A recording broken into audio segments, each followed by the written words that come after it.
already there before she met me. She was drinking at school. She burnt all her books, and apparently this is as soon as she met me. But she was already being in trouble. She was already doing that sort of thing anyway. Yes. So, yeah. Well, eventually the two of you moved out, Yeah. and you started living rough for a while because there was nowhere. We lived nowhere rough to for live. about a year in a tent.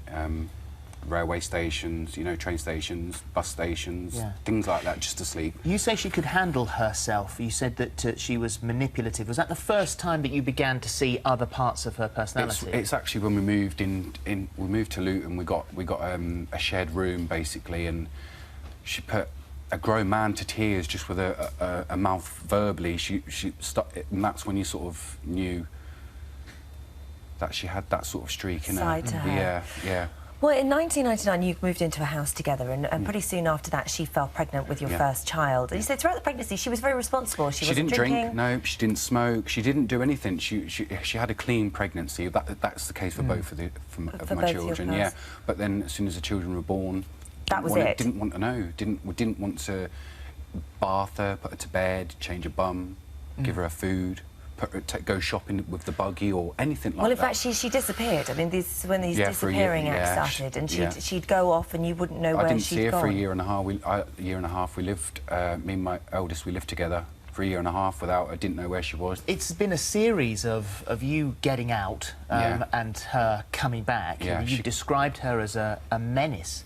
And that her drinking got so much of a problem that she was, in one job, she was paid in whiskey. Yes, she was. Whiskey, vodka, stolen goods, and not bringing home the money for what was needed for the kids, the house, just normal.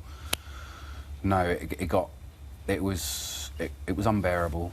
Well, there was one time where she was so drunk that she sort of forced her way down the stairs and nearly knocked your daughter down the stairs. She almost scalded my second daughter, the youngest one, in the bath, lifting her into the bath, and I'd got in there to grab just before it happened because she filled the bath up, but she'd been drinking. Didn't realise it was scalding hot water. No. So that was another close shave. That's two. There's. What about violence towards you? Was she ever violent with you? Yeah, I got a couple of punches. I've got a little scar above my eye where a cut went. Yeah,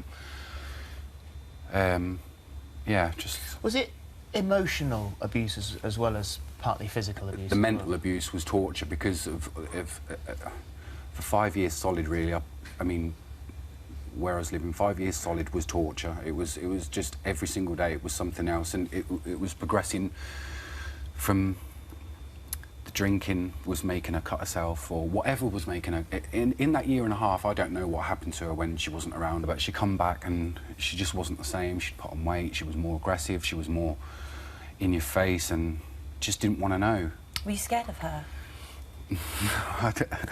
I wouldn't say scared, I was more scared for the kids. Yeah. Because I'm not bothered what happens to me, I'm bothered what happened to my kids, and hence that's why we left. When the knife came out that night, that was it. It was... Just explain that night, because that was the final straw. You'd moved around, you'd been to Norfolk, and you'd taken her back, and for a time you were happy, and then she disappeared again. You had your second daughter, I'm not sure if I was happy, I'm not sure I was happy. I was trying to keep the family together, the mum and the kids together. I'm not sure I was happy. I didn't think it was normal that I should be bringing them up. It's not the way of the world, I don't think. A kid needs their mother, as far as I'm concerned. And what about that night?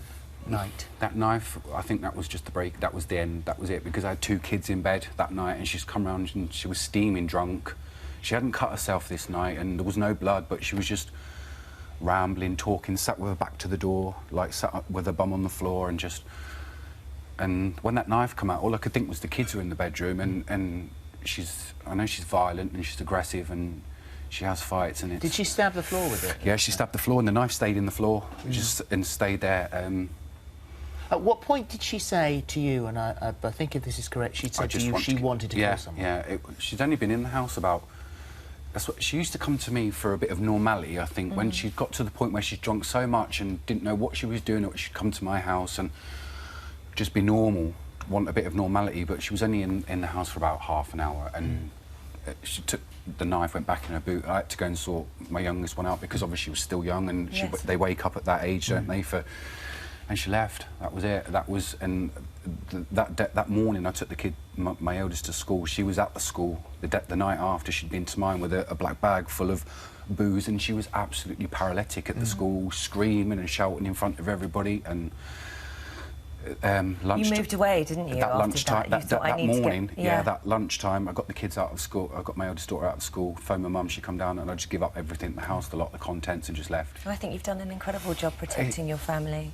I don't think I've protected them because I've got my face splashed all over TV. But I think that's what everybody wants, isn't it? They want my story. They want to know if I'm normal or not, or I'm this ogre that's turned her into a serial killer, which I haven't. You know, I've brought up 2 kids on my own for 12 years, and I've now got a partner that's, you know, with us, and my kids adore her. Yeah, my kids adore her.